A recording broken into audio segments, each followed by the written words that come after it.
blessed unity with the L-O-V-E.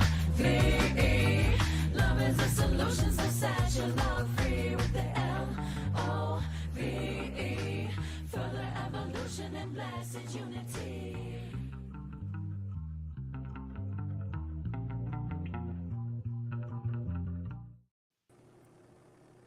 Good morning, everyone. Welcome to the Self-Love Show. This is my lovely co-host, Light, right there. And I'm Trish Wright.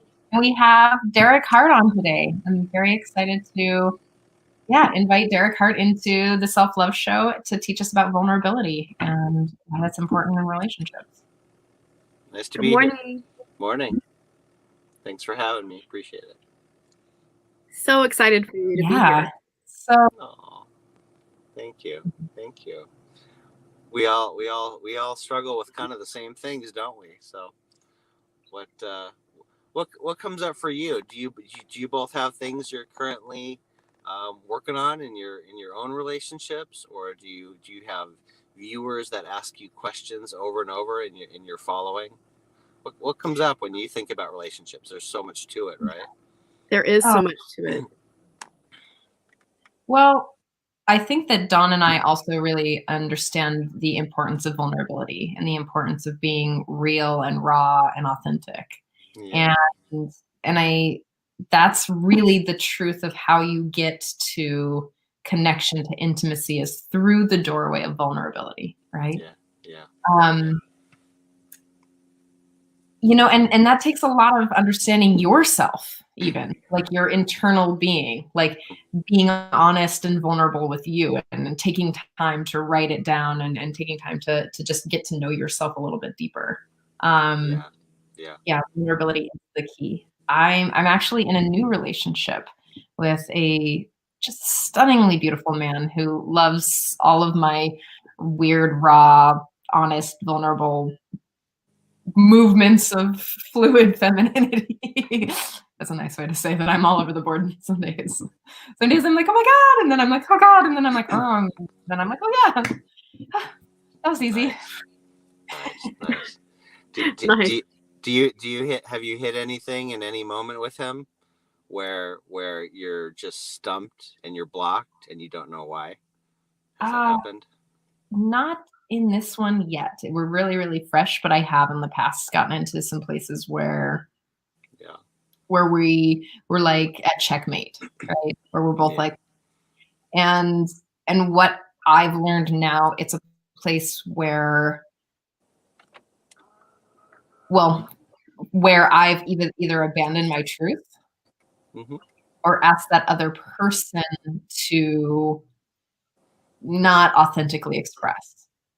So I was with another person who really liked to yell a lot, who's very passionate and very Eastern European bloc. And I get really freaked out because of the childhood trauma that there was a lot of stuff going on in there that makes me go, oh my God, it's loud. And so we both shut down. So the level of vulnerability there wasn't, we couldn't unlock that place of just listening and being empathetic. Yeah. How do you know, it's interesting, how do you stop that? If you have trauma and somebody's yelling at you, it seems kind of simple, right? Like, stop yelling at me. That hurts. But that often doesn't get across to people. And the place I take relationships to, which I think is a little bit different, is it's like no communication has occurred until both people believe and feel and realize it's occurred. So that's where I'm kind of always going with this. It's a round trip. I don't know actual communication has landed unless I see you not just changing your behavior, but I actually see you getting what I expressed and feeling me. And we both know that happened. That's the magic that brings relationships back together when they hit a distress point. And how many relationships hit a distress point like that? All of them. All of them, multiple times. Mm-hmm. Yeah. It's true. Yeah. So that's the exciting part of what I do. I get to repair that and help people feel each other. That's quite an unusual thing to do, because I have to have them trust me and then get into how their system of self-love works and how they see themselves. And when that goes deep, they're actually sharing that with me, feeling safe with me, while their partner is witnessing. And that is hopefully what gets into their partner, that they see that happening. And the theory is their partner is over there kind of thinking, I want to connect with my partner. Why does Derek know how to do it? And then that brings them forward.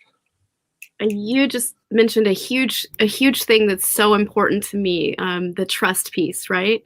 Like that energy of self-trust is so crucial, right? Because if you don't trust yourself, then you can't trust another. And that's been my personal work in my curriculum, my spiritual curriculum in life, was deep trust issues from, child abuse that I experienced. And I've broken the chain and the cycle. I've been married now for 17 years to my soulmate and the love of my life. And he's amazing and so trustworthy and helps me trust myself at even greater levels. But I still find the universe still brings in these slight little lessons to see, like, my relationship with my self-trust and trust in our relationship and going deeper and deeper always. And it's always a very powerful, even this last, Thanksgiving holiday, like a big, beautiful opportunity came forward, and it's been a beautiful conversation between us, and not a fight, just a conversation. And before, like way in the past, it would have all been a huge blowout, thing. And it just, we don't relate with it in that way anymore. It's just a deeper conversation between us. And I'm really thankful for all the work I've put in to myself, and know that, the work I do around myself, it's always my relationship with myself. And then it ripples out to affect and create a doorway of vulnerability for them when I'm clear about what's going on and make the adjustments within. Then it gives them an opportunity to also do the same. Wow. Well, did you used to approach him differently? And there's things that are different now in your approach?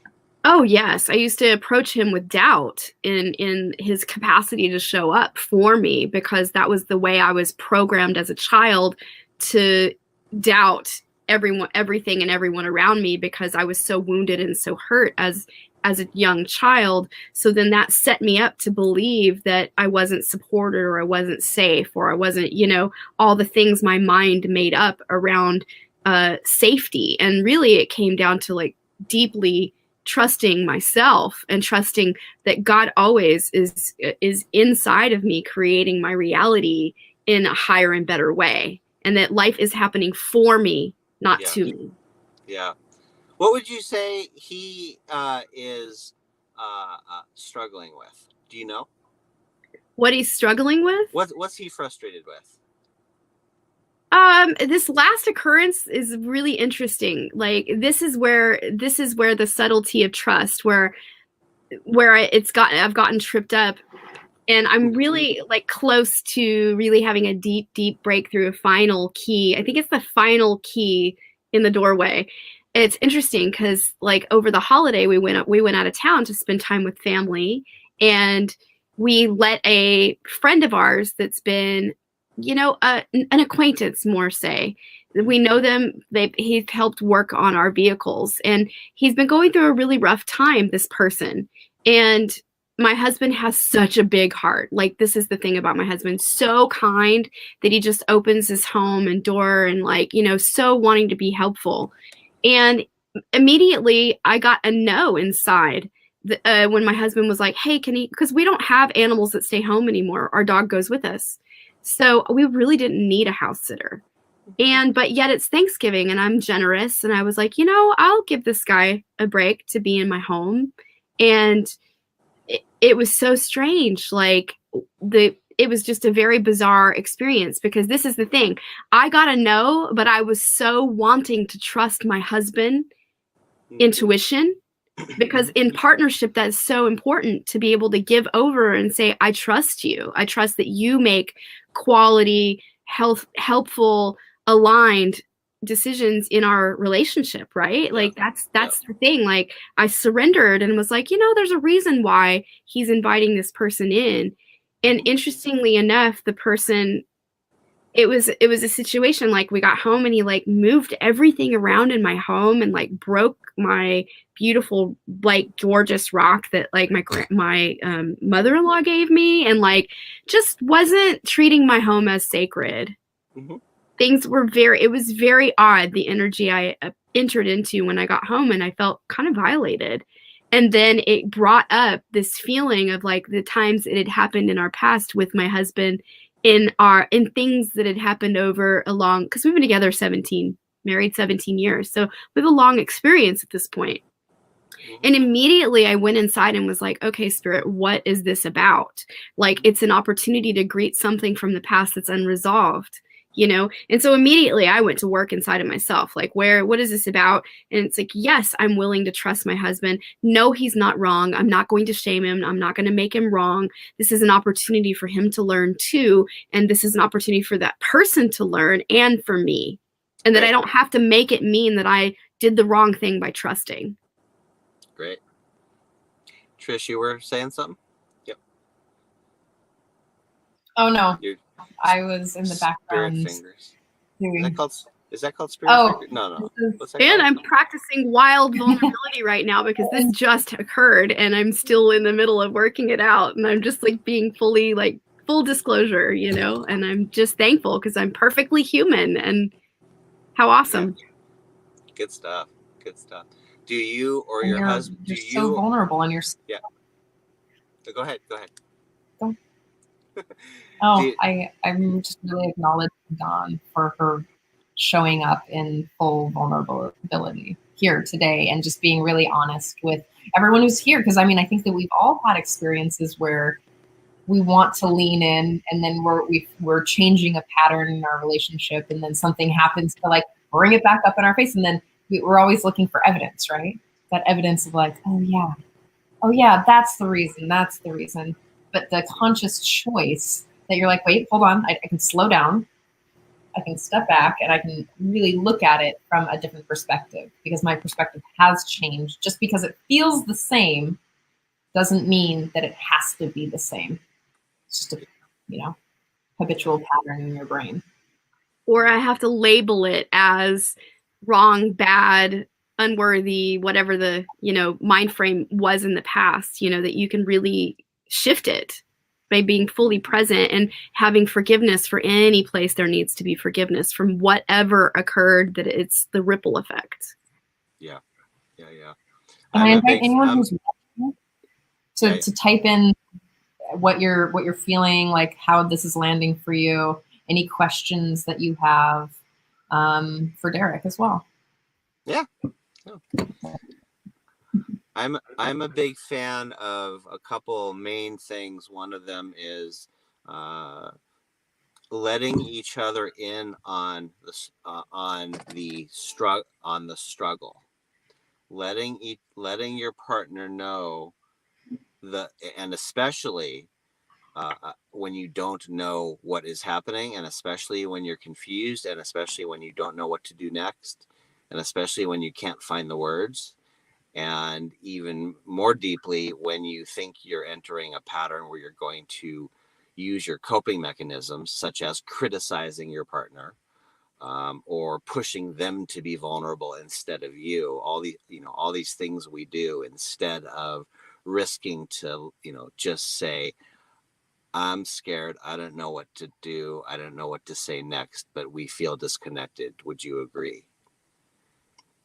And that's one of the hardest things to get people to do. So I mean, we're working in the psychology Freudian world, we're working directly with the ego and getting people to become humble and say, I don't get it, I don't know what to do. And just that phrase, I don't know what to do next, it's like it disarms the other person. Like the only thing more powerful than the subconscious is being vulnerable.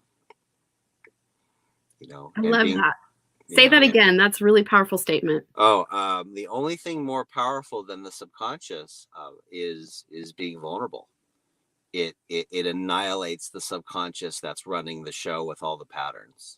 Yes. And it drops the guard in the other person. It makes me feel seen and understood with the actual deepest truth, which is I'm a human trying to take my thoughts and memories and emotions and put it together with words I'm about to say to you, which is a ridiculously complex thing that we get right 1 out of 10 times. So when we're fighting and arguing, almost nothing is happening except a re-engagement of the pattern happening again and again and again. And it's those loops that I help people get out of. Yeah. Me too. Trish Yeah. too. Yes. I totally get what you're saying. Yeah. And it's quite a gift, and it's spontaneous. Like I set up the scenario for them to have that possibility, over and over and over. And then, I'll ask a couple to turn and look at each other, and I'll make a strong suggestion about, would you share in your words with your partner, what you would like or how this feels. And then they do. And it's great because I've led them to feeling safe for a moment, which is all they need. They only need, because the majority of our relationships are actually the ones in our head 24/7. So even if we spend 30 minutes or an hour a day with a partner, the rest of the day they're actually with us, and that creates a sense of stability and connection to ourselves and the planet. We're either stable or not in what we think, and in that thinking, I have my version of what I think you think about me, and then I have what I think about you, and then you have that also. And when those are mismatched, then we're in trouble. Yes. Yeah. There's also the other section of how you think about yourself. So how you think about yourself, how you think the other person thinks about you, and how you think about them. Yep. So you're like, oh. And then it's like, if you're gonna make it up good. But, but the reality is you can't. The reality is, I have this one article I wrote called "Why Relationship Advice is Almost Always Awful." And it is because, what happens when people are seeking help with a relationship, whether they're saying what hurts, they're saying what the problem is. And the person might be owning what they do, but they're usually pointing the finger and saying, my partner does this, and it's a problem. So what does the other person do giving advice? They say, oh, they're bad. I agree with you. I feel you. They're wrong. And in doing that, they actually bond the person further with their partner because they want to protect them, because they're not ready to see the truth. And that's a really sensitive process. So seeking advice is really tricky. Getting good relationship advice is fascinating when it happens. So I've repeated this phrase many, many times on the show, and I'm going to say it again for our viewers. How you relate to the issue is the issue. Yeah, that's good. Yeah. That's good. It's a spiritual psychology principle, and it's changed my life. Like, it's helped me heal the deepest patterns by just any time I'm out of alignment or I'm triggered or some weird conversation comes my way and I feel unsettled by it. Anything that disturbs your peace, basically. Mm-hmm. You can apply that principle immediately and go within and ask yourself, like, how I relate to the issue is the issue. So how am I relating to it right now? What is that? Where am I out of alignment? And then immediately Spirit's going to answer inside of you. Mm-hmm. Mm-hmm. And another, one more thing. Ron and Mary always said, if you're going to fantasize about anything, make sure that you win in your fantasies. Yeah, that's great. Is that University of Santa Monica? Yes. Yeah. Spiritual psychology. Yeah. Good stuff. Yeah. Good stuff. I'm going to read a couple. Anna Prava is here with us. Hi. And Hi, Anna Prava. She's saying, Derek, I love the questions that you ask. And the willingness to reflect on the internal process.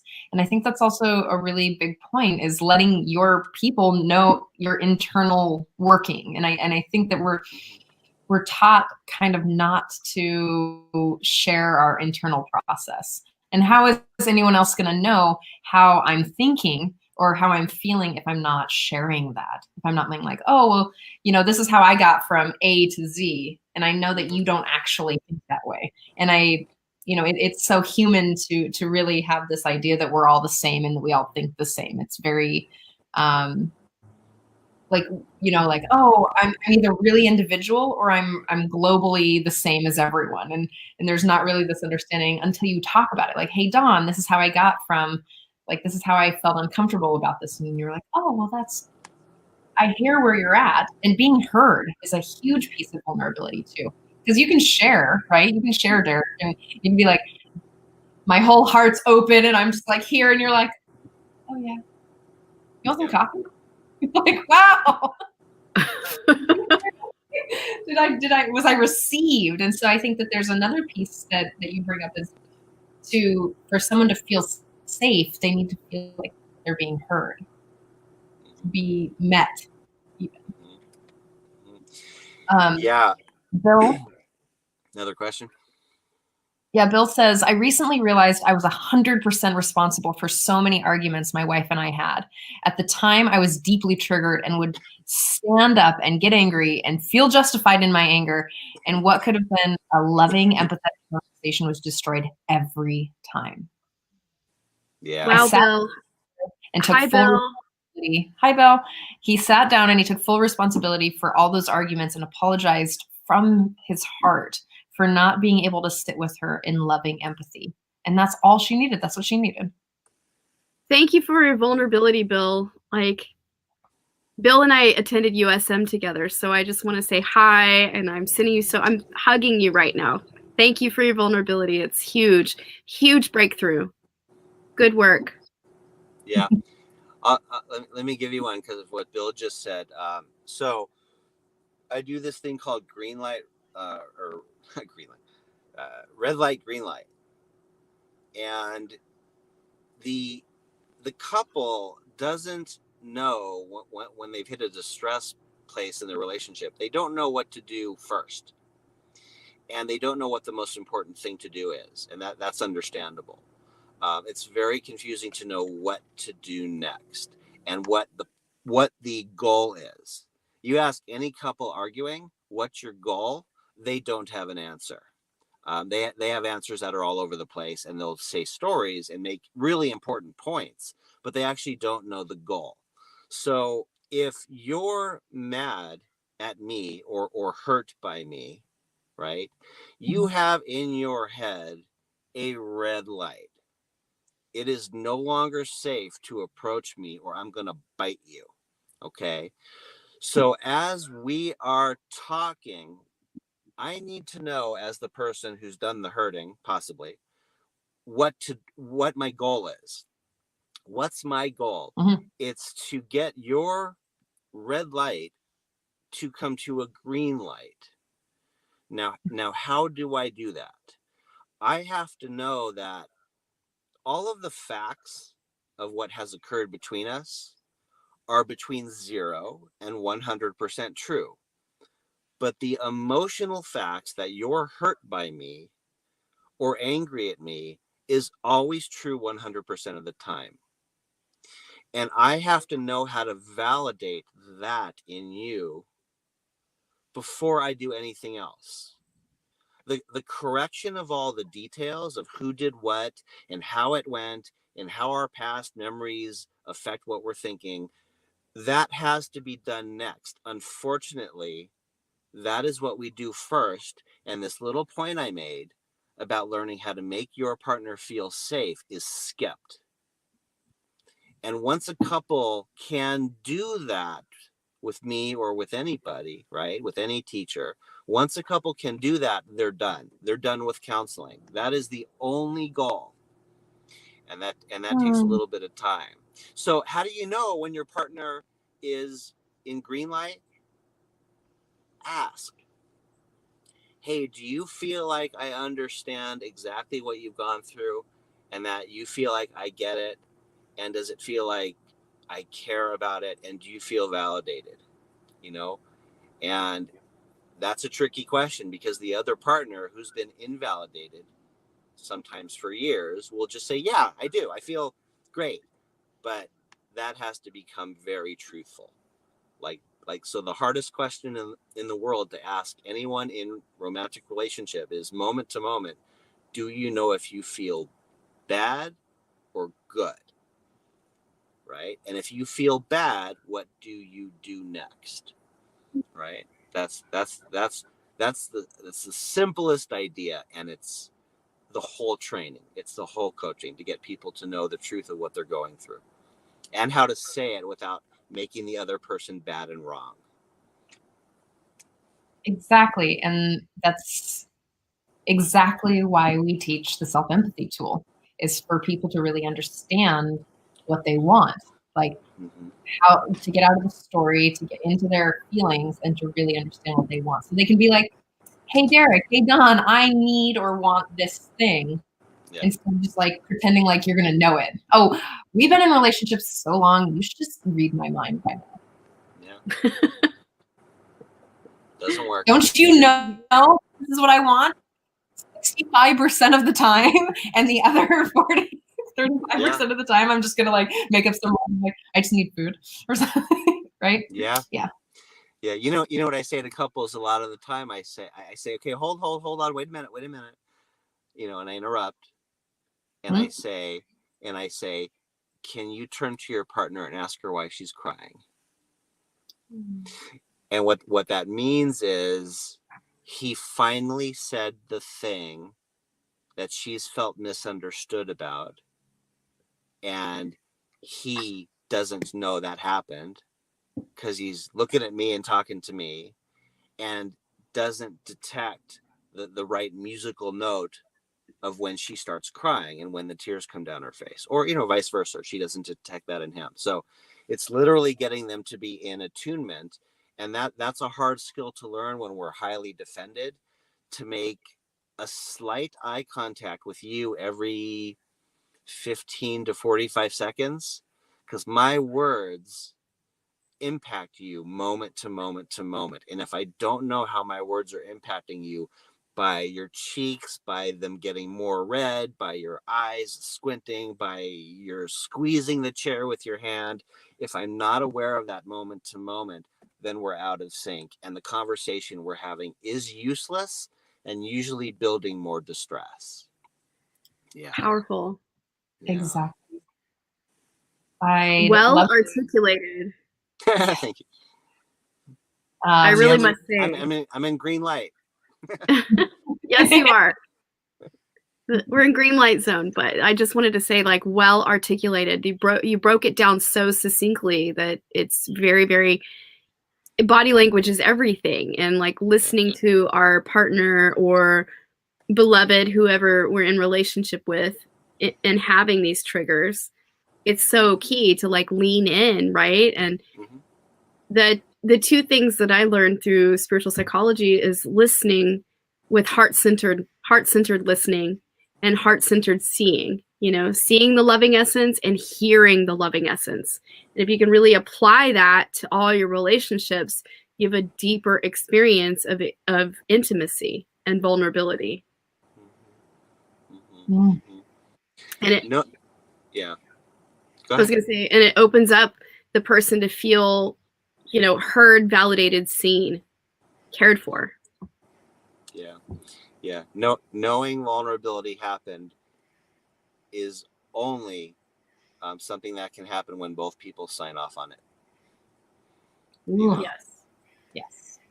Yeah. And if vulnerability is really happening, if there was somebody in the room that spoke Cantonese only and was watching, me and two other people speaking English, the person speaking Cantonese would know that vulnerability happened.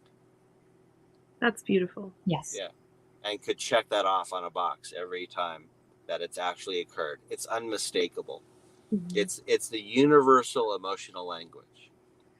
that tangible electric experience where there's Yeah. the truth that you can feel in the room. Absolutely. Yeah. Yeah. And let me say an opposite of this, a paradox.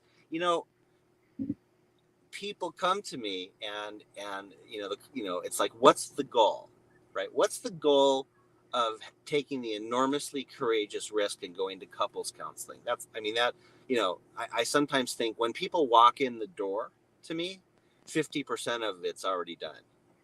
They've taken that risk, they've stepped through the door, they're already halfway there because of the risk. However, what's the goal of coming to see me? Well, to get the distress turned into something new and reconnect as soon as possible, or to break up with each other as soon as possible.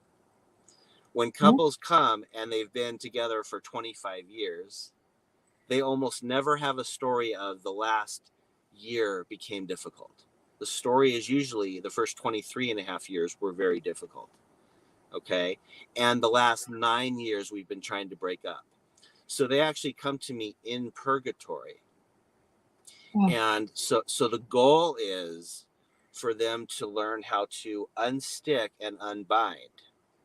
And this is where the self-love stuff actually does become very important, because if I'm upset with you and I relate that in a way that triggers you and criticizes you and you feel criticized, and that round trip is happening, it would seem that I'm learning that you're not the right person for me, but I'm actually crazy gluing myself to our problem because I'm not getting clear enough that you aren't the right person for me, right? And how do you know when someone's not the right person for you? I mean, what a big question I'm asking, right? It's that you've thoroughly been witnessed in showing that you are capable of doing vulnerability and sharing what's going on several iterations, and your partner doesn't want to, doesn't know how, is too upset, has hit contempt, is too angry, and it is not their path. That is one of the greatest gifts I can give couples. This is like 5 to 10% of the time, but that is the greatest gift, to teach you how to unstick and actually know you've done enough, which is very hard to do if you don't get help. It means you're pointing the finger and saying they're bad, they're wrong, they're not the good partner for me. And then that person usually goes out and recreates that same scenario again in their life. So how to unstick takes honesty at a new level that they probably haven't been at for a long time. So anyway, that's my thought. Thank you that's just beautiful. I really love the work you're doing in the world, and I just so much praise to your expertise and how you serve couples. This is such a huge gift to the world. Thank you. Thank you. Really, truly, my heart is like full of gratitude for your presence and your wisdom. Oh, thank you. Thank you. Yeah. Took a lot of for a little while now. Yeah. Say it again. Yeah. I've been stalking him for a little while now. That's I'd like to give our viewers another opportunity to really like write out some things that you're thinking about Derek, and really like ask some questions. We have him here now. Before we get into the self-empathy tool here in a moment, so he can share a little bit more of this process. What are you getting out of this call today? Nice. Yeah. Awesome. And while our viewers Oh, go ahead. I was going to lead the self-empathy tool, if that's okay. Oh, good. Yeah. Okay, totally. Go ahead. Let's do it. We have a segue, so let's do it. And I invite our viewers to just go ahead and type in the box, and then we can get back to the conversation of like Derek's wisdom after the self-empathy tool. So here we go. I'm going to lead us. I invite everyone to just take a deep heart-centering breath. Aligning with your spirit, calling in your higher self, your inner counselor. And I just invite you to acknowledge what thoughts are coming forward. Like, we're having a big conversation about vulnerability and in relationship right now. So maybe it's a thought that, what is that blocking thought possibly that comes forward for you What's the running thought, the running story? Just give it about 15 seconds to identify it. Just a thought or one sentence. It doesn't have to be a bunch, just one. Really sit with it. And I invite you to drop down deeper underneath that thought and state your feelings. What do you feel around that thought? Take another deep breath and really invite yourself to go even deeper underneath that. Be honest with yourself. What do you want? Honoring what the wants and needs are that thought is stimulating inside of you. Be honest. Can the other people meet that need that's being expressed or longing to be expressed? Or can you self-source and meet it? What's there for you? Take a deep, centering, heartfelt breath into that place and fill it with love. Fill it with connection. Fill it with self-honoring, self-sourcing, that you always have the ability to tune in to the answer within. You don't have to spin in those thoughts that run through our mind, that you can truly access how to self-source and resource your own, meeting your own needs in such a beautiful, healthy way, with full of love, fully capable. Thank you. Oh. Oh, thank you, Dawn. I've been really just appreciating the conversation that we all have been having.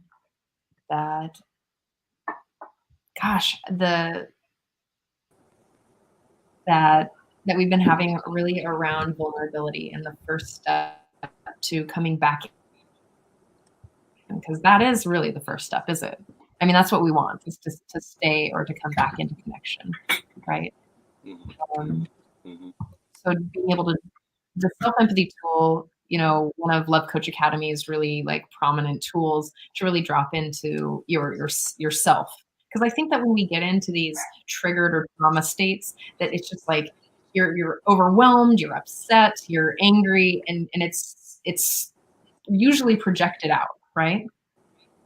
Dawn, you pissed me off, and it's your fault. And of course, Dawn and I definitely teach the self-sourcing and really coming back to what it's teaching us. Like, what is our reaction? Who's having the reaction? I'm having the reaction. So it's really my issue, right?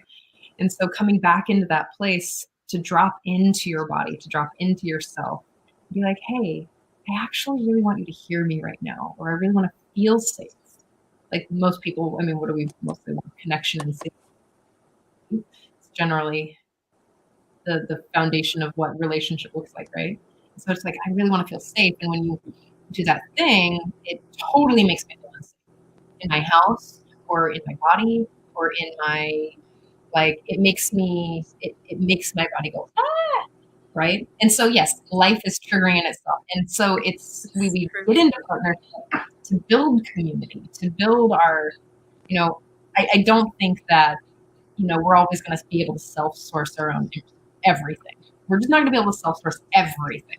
And we're not meant to be solo people traveling alone independently without anybody else. Like, we love relationships. Human beings and, well, animals really love relationships and really love to tie into each other. And I think what I really appreciate what you're saying, both Dawn and Derek, is that the way that we can show up in vulnerability is really to slow down and to get back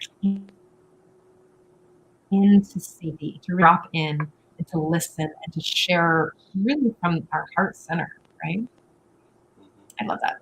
And when we're triggered, it's our spiritual curriculum. It's an opportunity to look at what is needing to be met inside of ourselves with love, compassion, forgiveness, kindness, bringing back that missing part that maybe was from another time and place through another experience that's seeking to be met this time around through this triggered opportunity.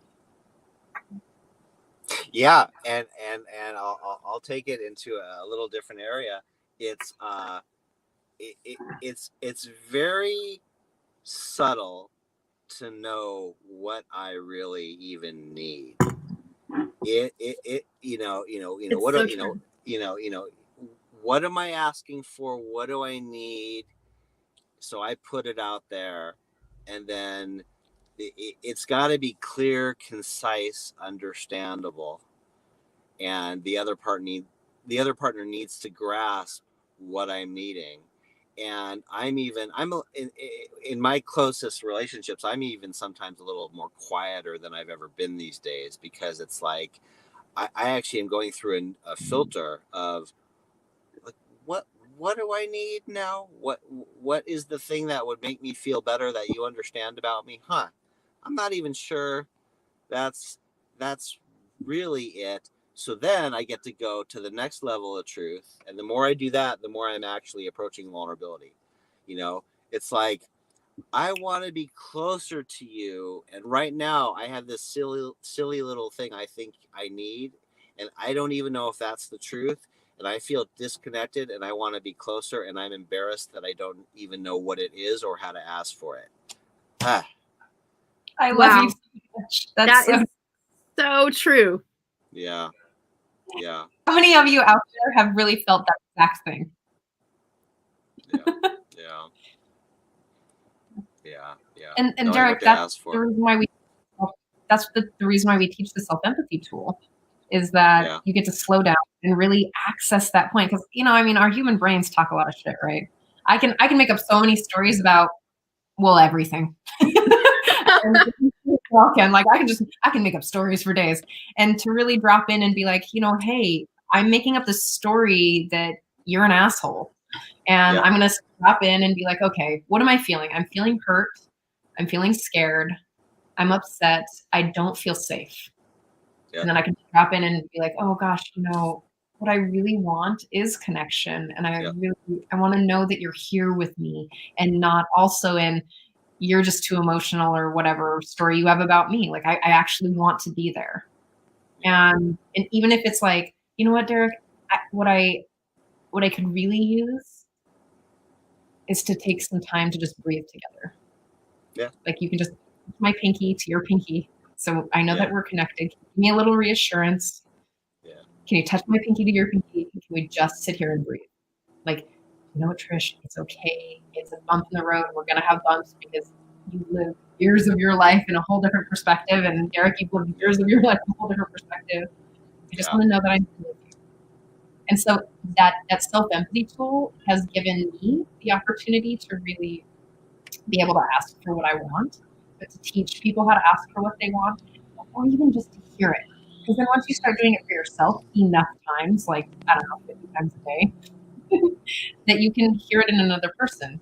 You're like, oh, they're really upset right now. And when they get that way, there's a few ways, like they're probably feeling unsafe. They're probably whatever. You get to ask them, hey, are you feeling unsafe right now? Yeah. Oh my gosh, I totally feel unsafe. How can we best get into safety and connection again? How can I'm scared too. Ooh, vulnerability. Ding, ding, ding. Yeah.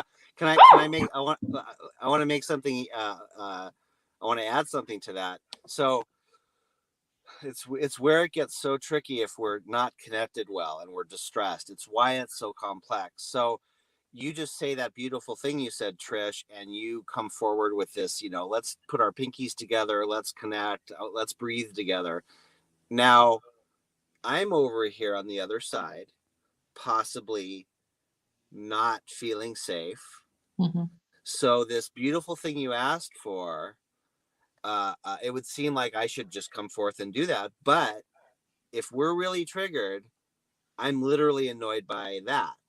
Yes. Now, that means anything can trigger you into a trigger, anything. So the tricky thing is, in that scenario, you're over there with what usually happens is you then will criticize or be frustrated or put down that I didn't receive your beautiful love, instead of you going, oh wow, I'm hurting now, and saying out loud, possibly in the best case scenario, I just put all this effort into figuring out what the truth is for me.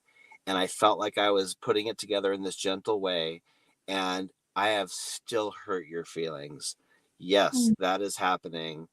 I am so sorry we're this stressed together.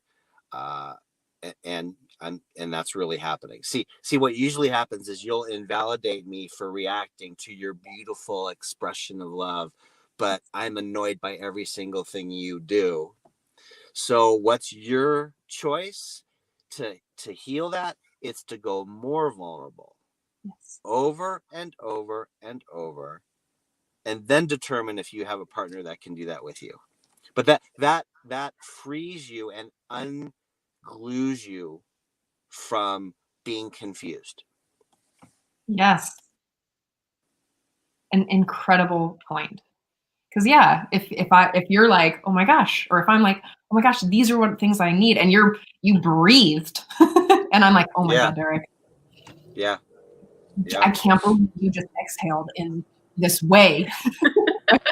Yeah. One that you're like, oh, they breathed on me. And you're like, to even slow it down there and be like, okay, I understand that I see your frustration.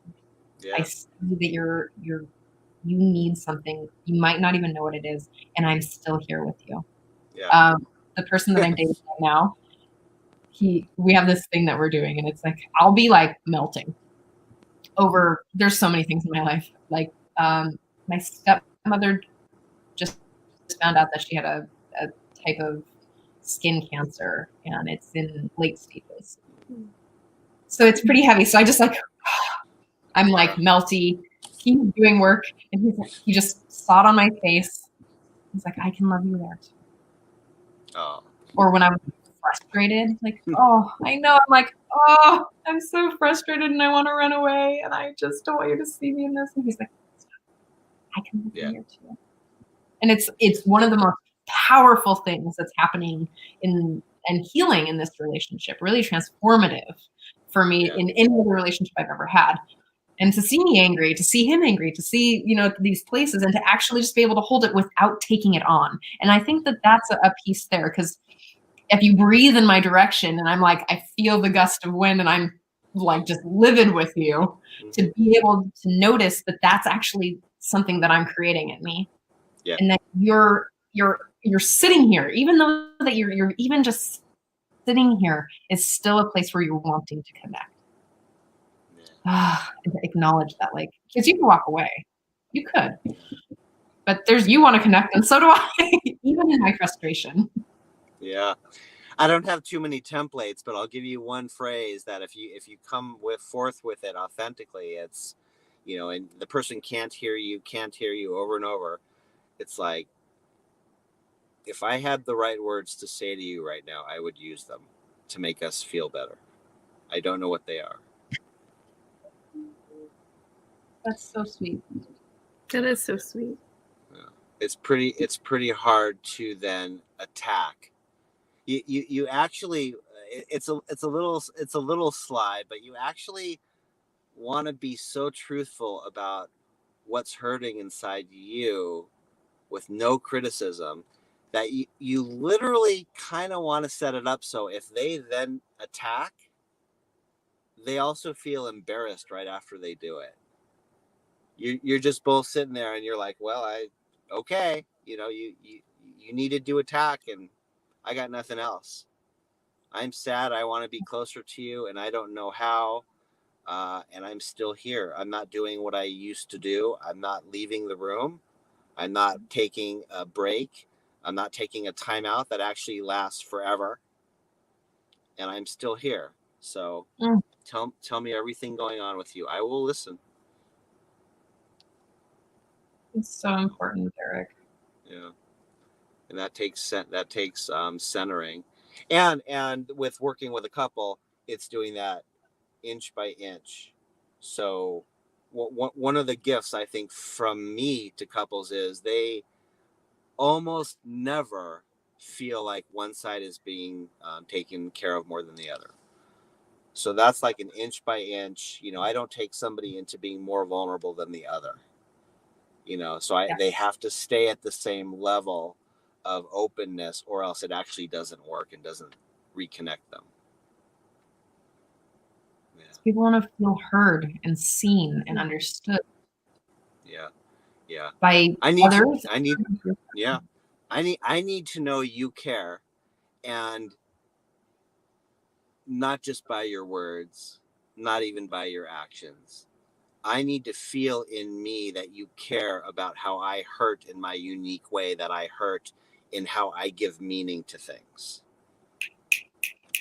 I hope you all just heard that.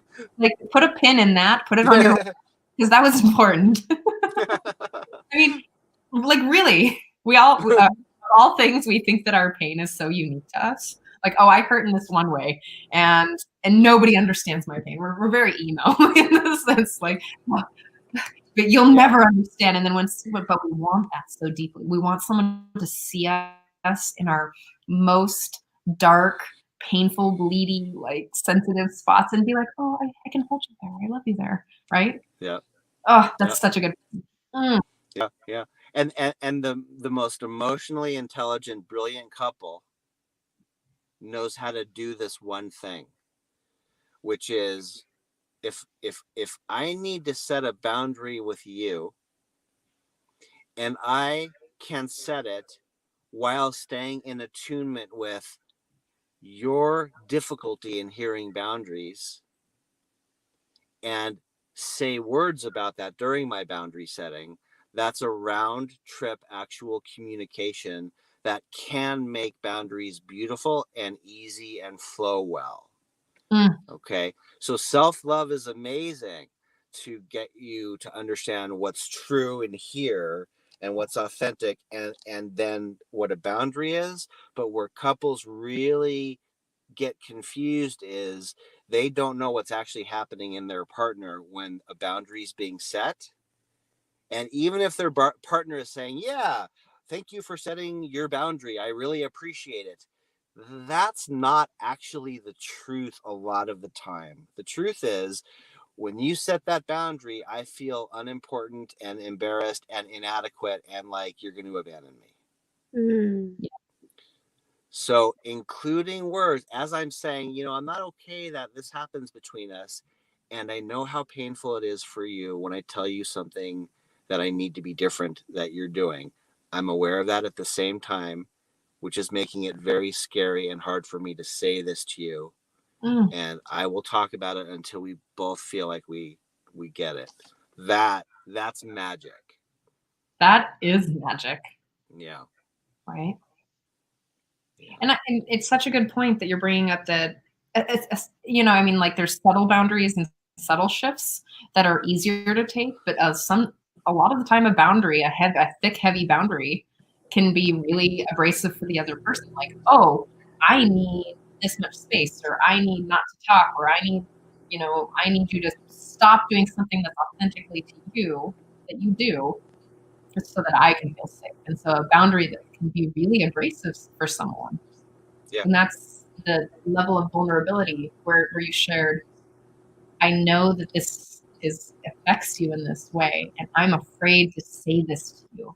Like, how would that shift the conversations with your lover? I'm afraid to say this to you because I know they can have a reaction. And I'm really wanting to stay in connection. I'm really wanting to get even more vulnerable. Yeah. And I know we're talking about couples, which, I really always want to bring people to ideas about couples, but let's rewind to, a lot of people have trauma. Over half the people that come to me, a lot of people do cross the line into abuse. So I want to make this point for this population of people. You set a boundary and it's clear, and you learn how to not let it be crossed, period, and you piss the other person off because it's a brick wall of a boundary, absolutely fine. If you're in an abusive situation, set that damn boundary. And it's not a criticism of you to say, you're not quite ready for a more gentle process.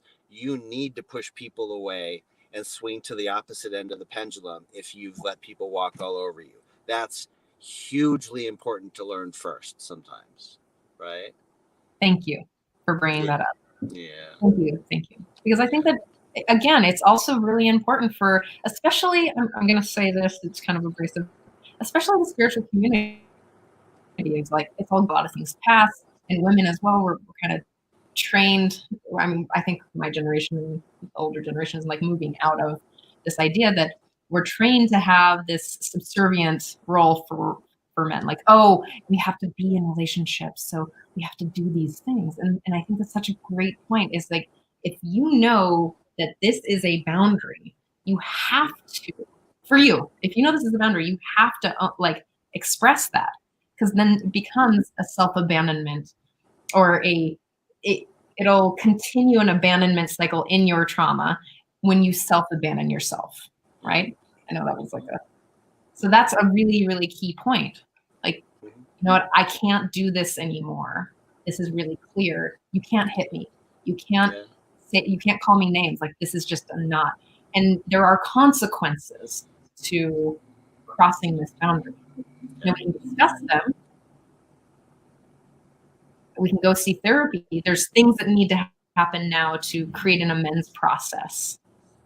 That this boundary is here. Camera thing is so funny. The boundary is here, and we can, like, do you want to press up against that wall, or do you want to stay in the like safety connection zone? Because we can get there. We just have to be ready for the vulnerability and really ready for that. Yeah. If you guys are really liking what Derek is saying, he has many amazing resources on his website, and I'm going to drop it in the box here in a minute. So grateful for your knowledge, Derek. Thank you for coming on the show, and Dawn, I love how you show up in the world. Thank you. Thank you, Derek, for being a part of the show today. Like, I just adore your wisdom, and really grateful to know that you're helping so many couples in the world, like, transform their relationships with themselves, and making the world better relationships is everything. It's a ripple effect from there. Yeah, it's my purpose. I feel pretty blessed, and there's enough to learn for me to get better at doing this forever. So I'll be around for a while. I share that same desire in my work too. It's our this is our purpose work. You know, that's why we do the show, and that's why we do what we do with our clients as well, because it's everything to help people cleanse that lens of perception and come home to a deeper level of love for self. Good stuff. Thanks for having me. Yes. Anything that is left unsaid, or something that you want to say? Don't stay in purgatory. If you are unhappy, relationships are never really getting. Relationships are never stagnant. That's not the truth. They're either getting better or they're getting worse. And the reason why it's so hard to stay in connection is because the risk of saying it means I might lose our connection. If I say the truth, I'm going to lose love. And learning how to take that risk, unfortunately, usually happens when people are at a breaking point. So come in a couple moments before your breaking point and get help. It's really important. And there is a process to help you feel safer with each other. And that's what every couple that comes to me doesn't feel safe to approach. There's actually a way to teach you how to feel safe to approach, and to have you come alive again, and then become creative and actually solve problems as a couple, which is what you're supposed to do, instead of only always working on the lack of safety and your bond not working. That is what couples do for years when they think they're talking about all the other things. So that's why to get help. It's a courageous act. I hope people get help. That was one of the best things I've ever done. Is I had a therapist and a coach at the same time. And it was profound movement for me. Dealing with my past, really dissecting all of that. Someone who could work with that, and also someone who kept it consistent and like accountable and really just check me, like someone who is like my coach, like checking me on my belief systems. Like, hey, yeah, you know that thing right there, yeah. Go talk to your therapist about that. Like, yeah, that's beautiful. That's beautiful. You guys do great work. Appreciate you having me on. Yes, thank you. Thank you for being present with us and really showing our viewers like the next level of vulnerability in relationships. It's just really incredible. Yeah. I am scared. I have fear. I don't know what to do, and I want to let you in on it. Yeah, it's kind of amazing. Yeah, It is amazing. That's the goal. Well, I'd also like to just thank Love Coach Academy for being the muse for this show and for really inspiring us at the beginning of the pandemic to really create a show that's helping people move through the things that are coming up, especially like what a crazy world we live in, and everything's different and everything is always moving these days. And it's such a great honor to have a community of people and to keep bringing in people in our community that are so powerful and so unique. And if you love the Self-Love Show, we have an online group. I'm dropping in. So. Nice. Couples can come to my website and they can do a free half-hour intro on video to see if we're a fit. Beautiful. Yay. Yeah, right now. And then they can join a course, and it helps a lot. No doubt. I can definitely sense that. And come early. Like, don't come when you're having breakdowns. Come now and build the skills so that your relationship can really, preventative maintenance is a really, really important thing. So your relationship can really expand into the relationship that you want throughout the years. Yeah. Thank you. Yeah. Good stuff. Good. How early could couples come to see me? On the third date. Oh, yes. Yes. Yeah. Do they have issues already? They do. They just have believe it. Yeah. Even if they're falling in love and even if everything's perfect, when they get on screen with me, the couples that come early and want to prevent things, and I just say, hey, what's not worked in your past relationships? Well, there's a lot to talk about immediately. And they learn a lot about each other. And couples don't do that. They don't actually say, here's what I learned in my past relationship. Here's what I brought to the table that didn't work. I would really love a partner that helps me with not doing that again. Yeah. That sounds like love. Yeah. Like that sounds what I understand as love to be these days. Accountability. Love. That's love. Doing something that truly helps my spiritual growth or yours. Yes. Deeply self-honoring. Yes. I've been asking people to really define what love looks like to them and what their understanding is lately, because I think love is really vast and there's 7.8 billion different perspectives on what love looks like in the world. So what you love looks like might not be the same as mine. And I think it's really important to know what that is. Yeah. It takes a lot to know the truth of if I'm growing or not, if I'm doing something. Like, this is a new phrase for me, but lately I've been saying what I do is I teach couples how to mature. Awesome. Yeah, how to grow up, because the main way we grow up in this life, I believe, is by having a romantic partner. I've actually heard that a lot, is that there's sections of life that are defined by partnership and how people grow and then when they stop growing. Yeah. I totally understand that. Yeah. So what do I say to people who are like, if I help them out of a relationship and they're like, okay, what do I do now? Do you have a different course to help me grow and learn how to not do all these tricks and get into all these problems? And I say, no. Get into another relationship and then we'll talk. Yes. What do I now? Oh, I want to add this in because it's very important. one of the greatest skills you will ever have, ever, is learning how to get out of a relationship. So what do I teach? What do I teach people that come to me that are like from 18 to 25 years old? I teach them and coach them through, I say, I want you to get into 3 relationships and get out of 3 relationships. Wow. Now, if they find the love of their life, stay and don't use people, but find someone you relatively like, get in, spend time, and with eye contact, actually in person, break up. Yeah. That's the skill that's problematic. Falling in love takes 10 minutes. Getting out of a relationship takes, 2 to 5 years for people that are stuck in not knowing how to get out. It's an incredible skill. I'm like, oh, it's so Conscious true. uncoupling. You gross nasty. Yeah. And I love the thing when people say, but I don't want to hurt him. I don't want to hurt her. Okay, so what am I teaching people also? Wait.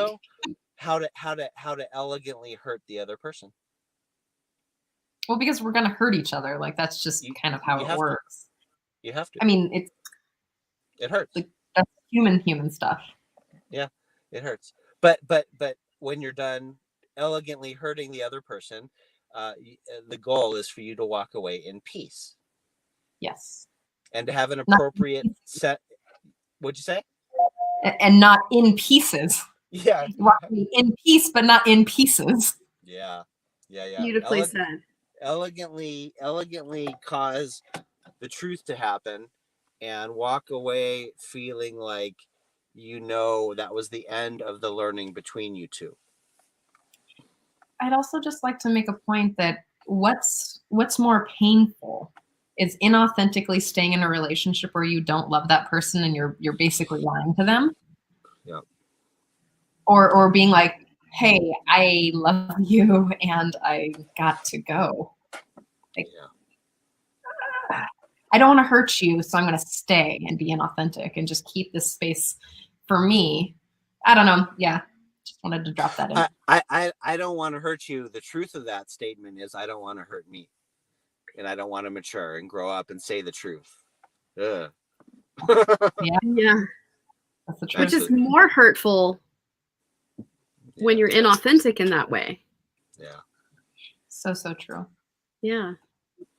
Well, thank you both so much for your time, your energy, your knowledge. I think we could sit here all day and just banter away. And I want to. Obviously, we're all passionate about these topics. Yes. Vulnerability is sexy. It's the truth. Thank you, Derek. And you guys. Everyone watching. You. I'll see you next week. See you next week. Thanks for having me.